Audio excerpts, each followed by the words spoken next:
انتفاضة الخبز 3 جان في 84، شنو يمثل لك الحدث هذايا بالكدا؟ يعني احكي لي عليه واحكي لي على النهار هذاك كما اليوم. أنا اليوم نعملوا في ذكرى أحياء انتفاضة الخبز، مسمى محرز الشرقي. تسجنت عام 84، كان العمر متاعي الوقت هذاك ما نفوتش 16 سنة. هزوني للسجن، أكبر سجن في تونس، سجن برج الرومي. سجن برج الرومي. أنا الوحيد اللي ما زلت معناتها قاعد نعمل تنسيق بين الضحايا باش نجو نحيو الذكرى هذيا، لأنه مهم. راهو الذكرى هذيا كان جات الدنيا تتقرى هذيا في الجامعات، لأن في الأصل متاعها اقتصاديا كانت اقتصادية واجتماعية، وضرت البلاد هذه قلت لك تتقرى في الجامعات مش في الابتدائي والثانوي والى اخره. ما الجيل لازم يعرفوا. انت كان تجي تسال توا واحد عمره 50 سنه، الوقت هذاك عمره 8 سنين، فهمني؟ ما يعرفش على خاطر عمره 8 سنين، ما يعرفش يقول لك سمعت. ولكن احنا اللي عايشينها، راه احنا اللي عايشين. قلت لك انا عمري اقل من 16 سنه، فهمني؟ طفل. قانون تونسي طفل مش حتى الشباب. الضحايا اللي كنت انت يمكن تستجوب فيهم كلهم بريسك راهو كانت صغار، 20 سنه، 6 17. الجندوبي هذاك 15 سنه، عبد الستار المعروفي 15 سنه تسجن معي في برج الرومي، فهمتني؟ يعني انت في الوقت هذاك كما نقول طفل صغير، كان يعني الصغار كانوا عندهم حس مسؤوليه عالي، يبدو لي يعني كي خرجوا يعني يحتجوا على سعر الخبز. شنو اللي صار؟ كيفاش هزوك للحبس وكيفاش تمت المحاكمه؟ احكي لنا على هذا. هو اللي صار بالضبط شعب تونس كله خرج، راه بابا وابوك وخويا وخوك وعمك وجد كل خرجت، صغار وكبار. لكن شنو اللي صار بالضبط؟ صار انتقام من الدولة التونسية لأبناء الشعب اللي خرجوا. راهو هذه عملية انتقام، لأنه بورقيبة رجع في كلامه وقال نرجعوا كما كنا، فهمني؟ كي رجع في كلام شنو هو يعمل؟ شنو هي الحاجة اللي لازم يعملها؟ أولادهم الصغار هزهم للحبس. يعني الكلها صغار، رانا نحكوا ماناش نحكوا كبار. راه يعني هذاك انتقام. ما كنت لويت لي العصا في يدي، ها نحط لك انا كبتك نحطها لك في الحبس. هذا اللي صار راهو بالنسبه للانتقام. كنا هذيك ما رجعتوش كما كنتوا يظهر لي، يعني هذيك بالنسبه لكم الجمله هذيك ما داويتش الجرح. مش تداوي، تحتيمه. راه تحتيمه. تصور انت اطفال مشاو للحبس، شنو صار لهم؟ تحتيمه. الى يومنا هذا احنا محتمين.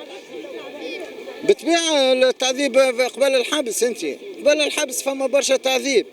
تو نوريك يدي مكسوره، صبعي هذا مكسرين باش نصحح على حاجه انا ما عملتهاش، فهمني؟ انتم يعني تعترفوا بحاجه انتم ما عملتوهاش، تلقاو روحكم تتلزوا كما نقولوا احنا باش تقولوا. التحقيق يقول لك تمشي للتحقيق يقول لك عامل يدي راني ما عملتش. محضر جاهز، راه هو المحضر جاهز يضربك وواحد وكل شيء، من بعد تطلع توقع. هي راه حاضر المحضر حاضر، يعني ما يقراهولكش حتى شفيش ما فيش.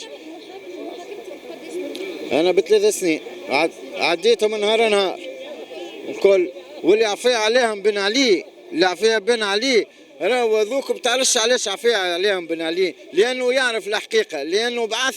هو كان مدير امن في الوقت هذاك، بعث ناس للحبس، هو اللي بعثهم زاد بن علي، فهمني؟ مدير امن. كيفاش تلقى الترقيات نتاعو؟ كيفاش جات؟ كان يعمل في كل شيء راهو بن علي. بورقيبه اكثر رئيس في جميع انحاء العالم حبوا شعبه هو بورقيبه، اللي الناس كانت تعيط له بورقيبه يا حنين رجع الخبزه ب80. اش عمل للشعب؟ واللي كانت الناس تعيط له بابا، فهمني؟ كانت الناس تعطي فيه الثقه، بونا كان يعيطوا له، فهمتني؟ لكن اش عمل؟ قتل الصغار، قتل الاولاد. شوفي انت القائمات هذوكم فيهم اطفال عمرهم 10 سنين توفاوا، راه شهداء.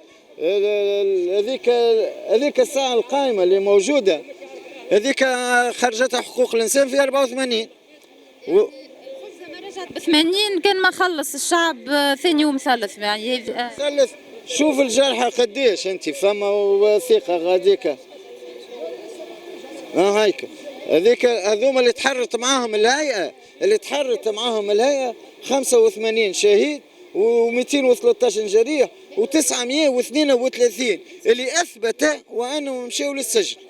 انا اللي فهمته اليوم فما امتنان لبن علي، يقولوا لنا بن علي يعطيه الصحه. لا لا لا فما امتنان. كنتش يعطيه الصحه، انا ما صيبنيش، وما روحتش في العفو نتاعو. انا هو عمل العفو في مارس، في 20 مارس، انا خرجت قبل مارس.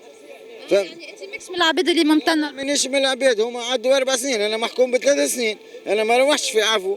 هو وقتاش روحوا بعد ما شد هو الرئاسه وعفى عليهم وقتها هما معدين ديجا. واليوم انت جاي طالب بشنو؟ انا جاي اليوم نطالب وان الذكرى هذه تبقى ذكرى وطنيه للعيش الكريم، يعني من كل سنه ما عادش يقوموا بها الاشخاص هذوما الضحايا، تقوم بها الدوله وتعطيها الاعتبار نتاعهم. واحنا كشعب قبل 84 اعطينا درس لكل دول العالم، اعطيناهم درس باش ما عادش يرفعوا في العجين، لان قوت البشر هذاك.